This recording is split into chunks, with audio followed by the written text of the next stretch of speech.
System of linear equations, video number 10. Welcome all of you. In this video, we start Cramer's rule. Cramer's rule determinant approach होता है system of linear equations को solve करने के लिए.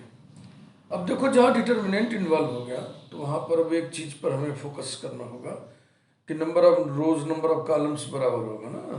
तो determinant approach limited approach है. ये हम तभी अप्लाई करते हैं जब नंबर ऑफ इक्वेशंस और number of unknown variables equal हो. Number of equations rows form करते हैं, number of unknown variables columns form करते हैं. जब ये बराबर होंगे तभी हम डिटर्मिनेंट अप्रोच लगा सकते हैं. सो आइए शुरू करें क्रैमर्स रूल. इसके लिए हमने system of linear equations consider किया है. सुविधा के लिए इसको 3/3 में ले रहा है. 3 इक्वेशंस ले रहा है, 3 अननोन वेरिएबल्स ले रहा है. तो ये हमने पहले एक सिस्टम लिख दिया. इसके बाद कुल 4 डिटर्मिनेंट्स हम कंस्ट्रक्ट करेंगे. पहला डिटर्मिनेंट डी बनाएंगे. This is determinant of coefficients a11, a12, a13, a21, a22, a23, a31, a32, a33.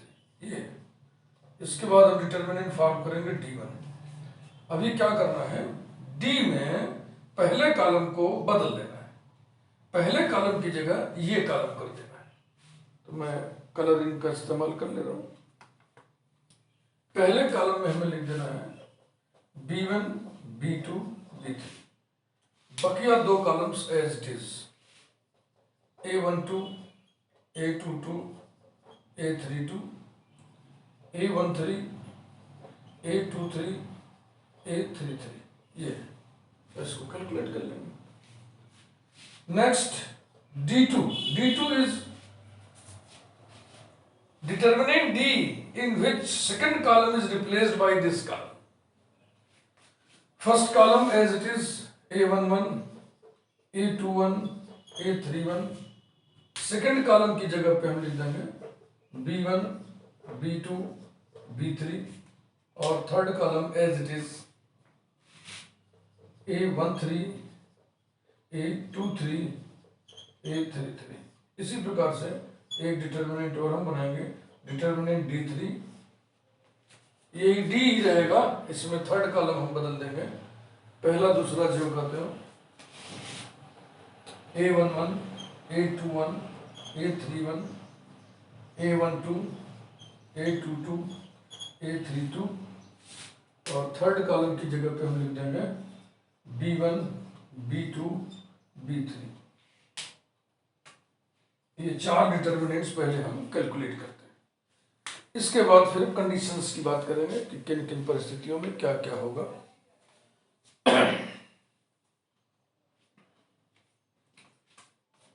Values देखो इस फार्मूले से क्रैमर ने दिया. x1 is equal to d1 upon d, x2 equal to d2 upon d, x3 equal to d3 upon d. एक बात तो बिल्कुल जाहिर है, d का नॉन जीरो अनिवार्य है इन सोल्यूशन को एग्जिस्ट करने के लिए. इसमें तो किसी को कोई बताना नहीं. बाकी और भी कुछ कंडीशन है, मैं उनको लिखने जा रहा हूं.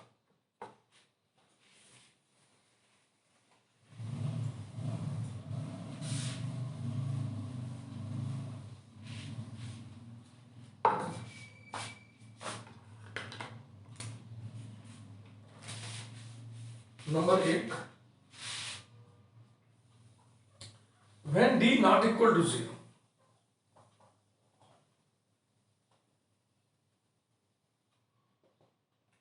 the system has unique solution. The system has unique solution. और वो सोल्यूशन कैसे दिया जाएगा, ये नीचे हमने लिखा हुआ. x1 equal to d1 by d, x2 equal to d2 by d, x3 equal to d3 by d. Second, when d equal to 0 and at least one of the determinants, at least one of the determinants d1 comma d2 comma d3 is non-zero.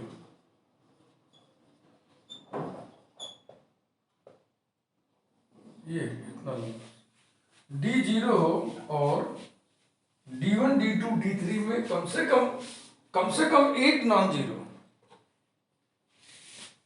ऐसी स्थिति में system inconsistent होता है, माने solution नहीं रहता। The system is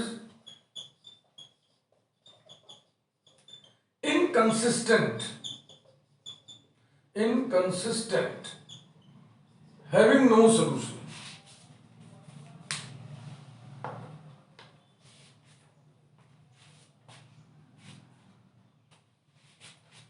तीसरा situation,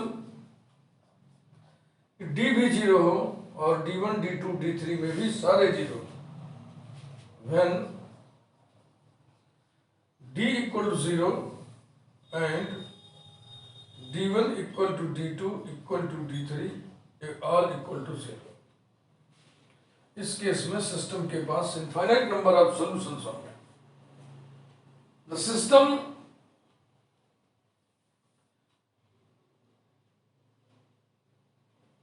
इसमें दो केस बनता है असल में। The system is either inconsistent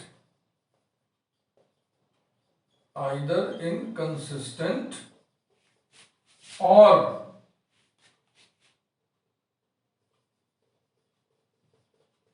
possesses infinite number of solutions. अब इसके लिए यहां बहुत ज्यादा हम नहीं लिख रहे हैं, एग्जाम्पल से इसको समझा दें।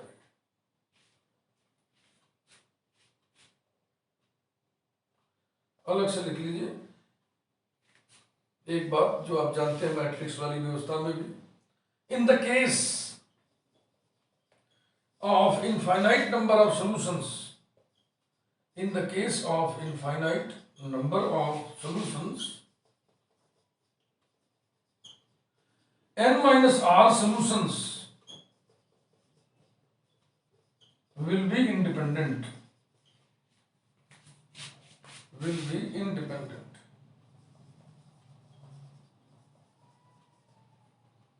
where R is rank of coefficient matrix D। अब D तो हम डिटर्मिनेंट के लिए गए थे ना, तो इसको ऐसे नहीं लिख सकते। where R is the rank of the coefficient matrix,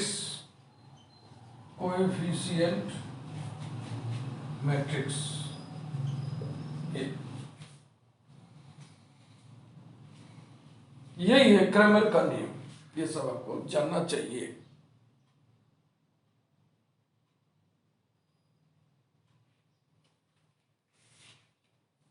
अब हम लोग एग्जाम्पल्स कर लें।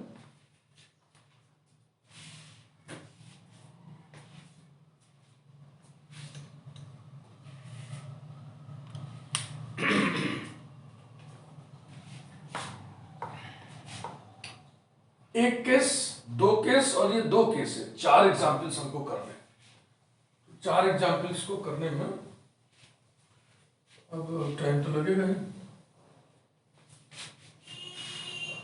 क्योंकि अब 15-15 मिनट के वीडियो तो हम बनाएंगे नहीं। थोड़ा सा हम कुछ कैलकुलेशन डायरेक्ट करने की कोशिश करेंगे। फिलहाल देखें कितना होता है। एग्जाम्पल 1, लैंग्वेज ना लिख के सीधा हम सिस्टम लिख रहे हैं टाइम बचाने के लिए। x + y + z = 6, x - y + z = 2, 2x + y - z = 1। ये है सिस्टम नंबर 1 और n डिक्लेयर करिए, number of unknown variables is 3, unknown variables are x, y and z। तो आइए d कैलकुलेट करें। d यानी कि डिटर्मिनेंट 1 1 2, कॉलम वाइज लिखना है, 1 1 2, 1 माइनस 1 1 और 1 1 माइनस 1, सीधा सीधा इसको एक्सपेंड कर दीजिए, इक्वल टू 1 माइनस 1 0 हो गया, फिर 2 प्लस 1 3 हो गया, फिर 1 प्लस 2 3 हो गया। तो d बराबर आ गया 6। d1 पहला कॉलम चेंज करना है ना इसमें, पहले कॉलम में हम लिख देंगे 6 2 1 और बाकी दूसरा कॉलम जो करते हो 1 माइनस 1 1, तीसरा भी 1 1 minus 1 as it is, equal to 1 minus 1 ये 0 हो गया, और फिर 1 प्लस 2 3 और 2 प्लस 1 3, ये भी 6 आ गया।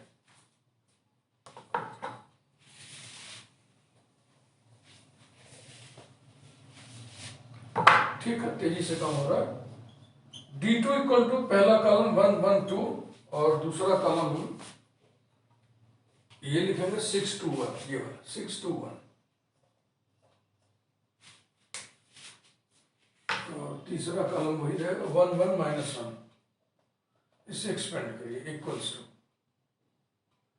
माइनस 2 माइनस 1 माइनस 3 और प्लस 6 इंटू 2 प्लस 1 3 और plus 1 minus 4 minus 3 equals to minus 3 minus 6, यानी कि आ गया 12। बिल्कुल ठीक है। d3 कैलकुलेट करो, इक्वल टू डिटर्मिनेंट 1 1 2 1 माइनस 1 1 और तीसरा कॉलम हम लिखेंगे 6 2 1। बात समझ में आ रही है ना आपके? कैलकुलेशन का है सब मसला। अब इसमें कहीं जरा सा भी एरर हो जाएगा तो आंसर गलत आएगा। इक्वल्स टू ये छूटा माइनस 1 माइनस 2 माइनस 3 4 माइनस 1 3 और ये छूटा 1 प्लस 2 3, तो कुल मिला के आ गया 18। तो चूंकि d नॉन जीरो है इसलिए सिस्टम कंसिस्टेंट है। Having the solutions are unique, the solutions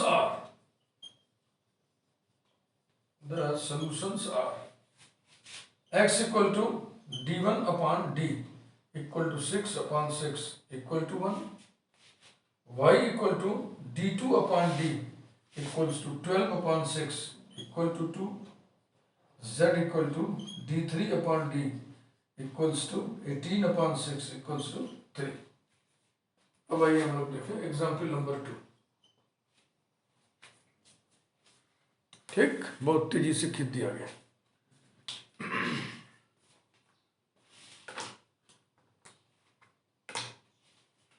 screenshot ले लें अगर ना उतार पाए हो।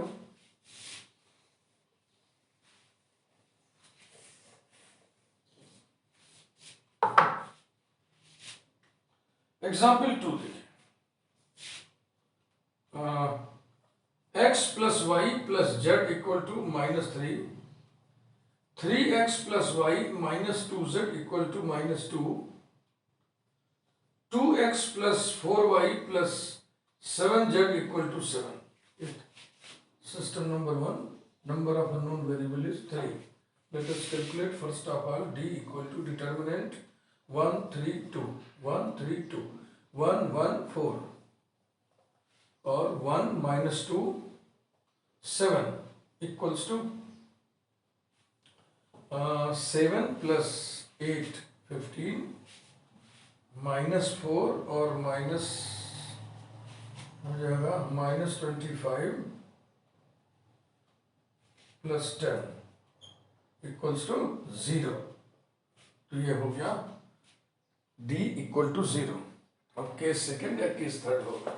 D1 D2 D3 निकालिए। अगर कोई एक भी नॉन जीरो मिल गया तो गिवन सिस्टम इनकंसिस्टेंट होगा, हैविंग नो सॉल्यूशन।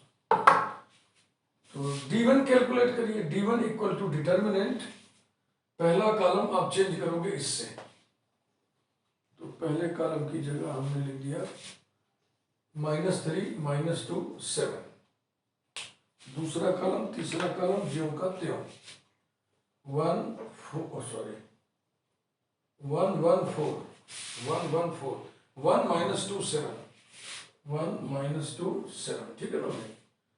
एक्सपेंड करिए, इक्वल्स टू -3 इंटू 7 + 8 15 प्लस -14 तो हो गया 0, प्लस ये छूटा -8 -7 -15, तो कुल मिला के देखो ये जिंदा बच रहा है, नॉट इक्वल टू 0। ये तो अब लिखिए देयरफॉर गिवन सिस्टम या सिस्टम 1, जो भी लिखना, सिस्टम 1 इज इनकंसिस्टेंट। इनकंसिस्टेंट माने होता है सोल्यूशन ना रखना, ब्रैकेट में चाहो तो ऐसे लिख दो having no solution, having no solution. अब आप देखो example 3, x - 3y + 5z = 4, 2x - 6y + 10z = 11, 3x - 9y + 15z = 12। ये गिवन सिस्टम है। System number 1, number of unknown variable is 3।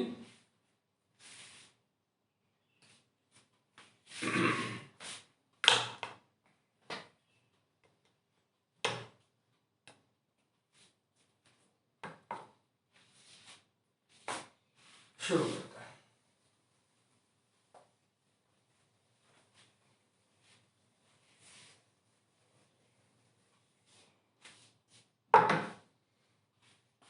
D निकालते हैं।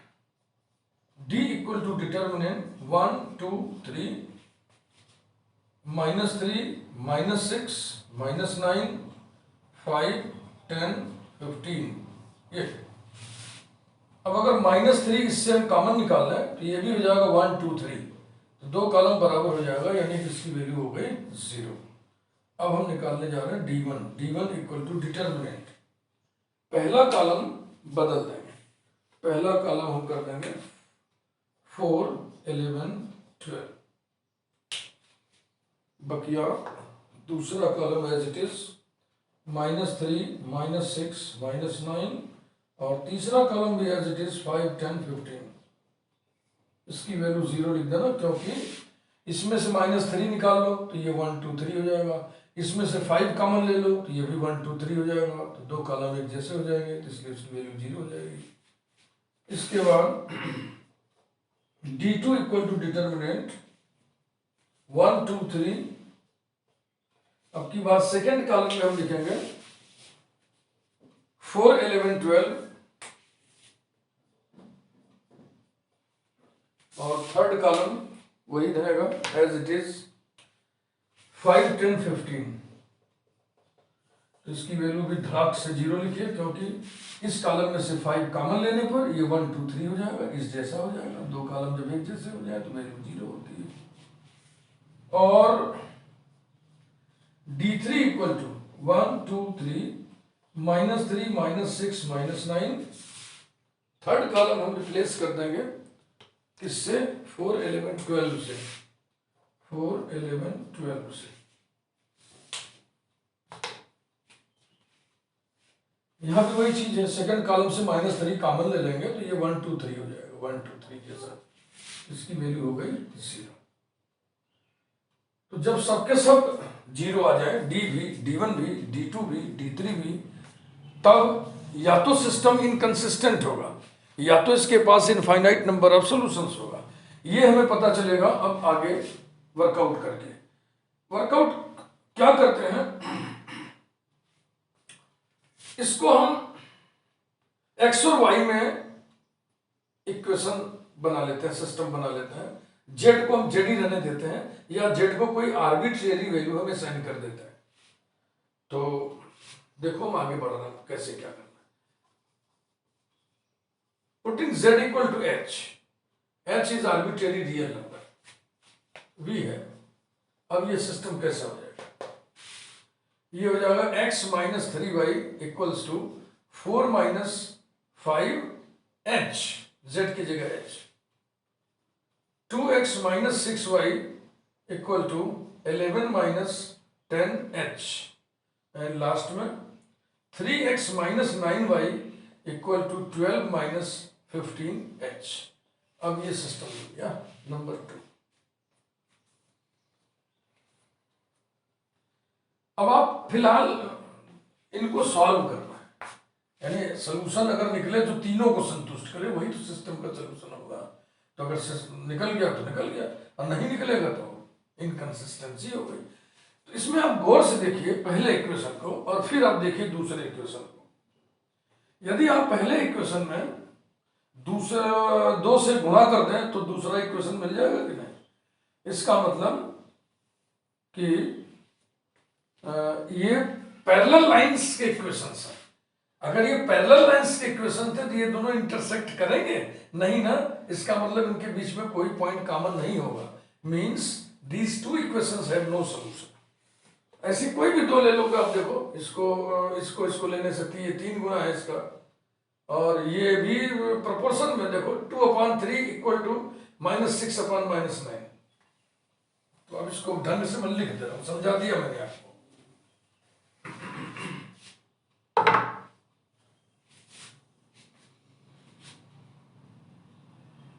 Considering first two equations,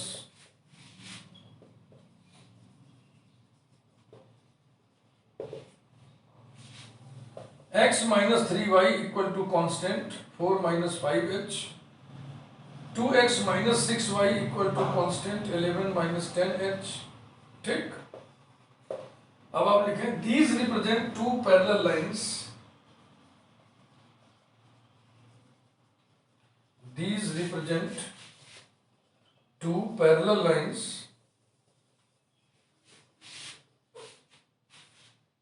and so these have no solution, these have no solutions। तो इस system में से दो ऐसे जो आपस में सोल्यूशन ही नहीं रखते, तो पूरे का भी कोई सोल्यूशन नहीं आएगा। Hence, the system has no solution, no solution। अब आइए एग्जाम्पल 4 तक है, जिसमें इनफाइनाइट नंबर ऑफ सॉल्यूशंस की बात होगी।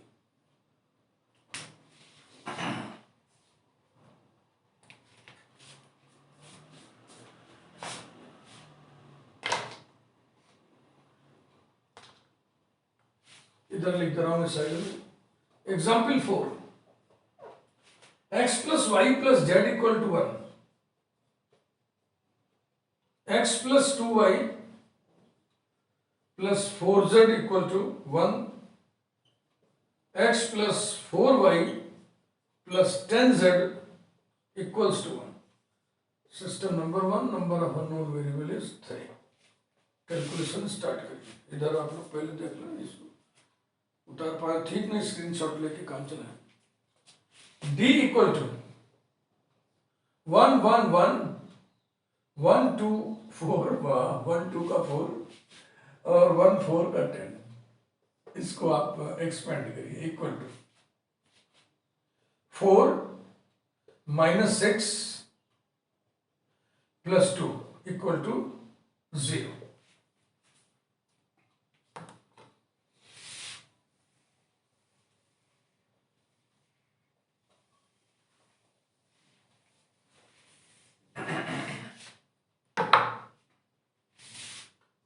d1 equal to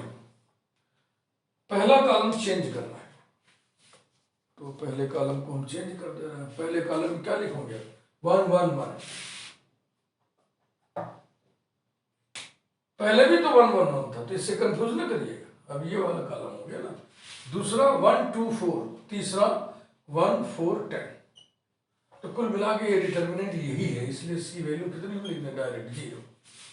next D2 equal to determinant, पहला कॉलम एज इट इज, दूसरे कॉलम को हम रिप्लेस करेंगे किससे? 1 1 1 से। इसीलिए हम देखो कलर लगा दिए, नहीं तुम्हें लगता कि वही तो फिर लिख दिए 1 1 1। और तीसरा कॉलम 1 4 10। चूंकि दो कॉलम आइडेंटिकल है इसलिए इसकी वैल्यू हो गई 0। D3 इक्वल टू 1 1 1 1 2 4, और तीसरे कॉलम को लिखेंगे राइट हैंड साइड वाला कॉलम 1 1 1। और इस डिटर्मिनेंट की वैल्यू भी 0 होगी, because first column and third column are identical. तो सारे के सारे 0 पाएंगे। प्रोसेस आगे बढ़ने का वैसे ही रहेगा। Putting Z equal to H, v है x plus y is equal to 1 minus h, x plus 2y equal to 1 minus 4h, x plus 4y equal to 1 minus 10h. Number 2.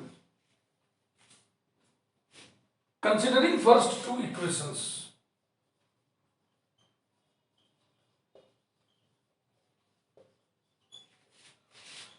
considering first two equations, x plus y equal to 1 minus h, x plus 2y equal to 1 minus 4h, है ना। इसको solve करना है तो सीधा सीधा घटा दिया जाए, x माइनस एक्स खत्म, y minus 2y minus y हो गया, इक्वल टू 1 माइनस 1 कट जाएगा, माइनस h प्लस 4h, तो हो जाएगा 3h। That is y equal to minus 3h।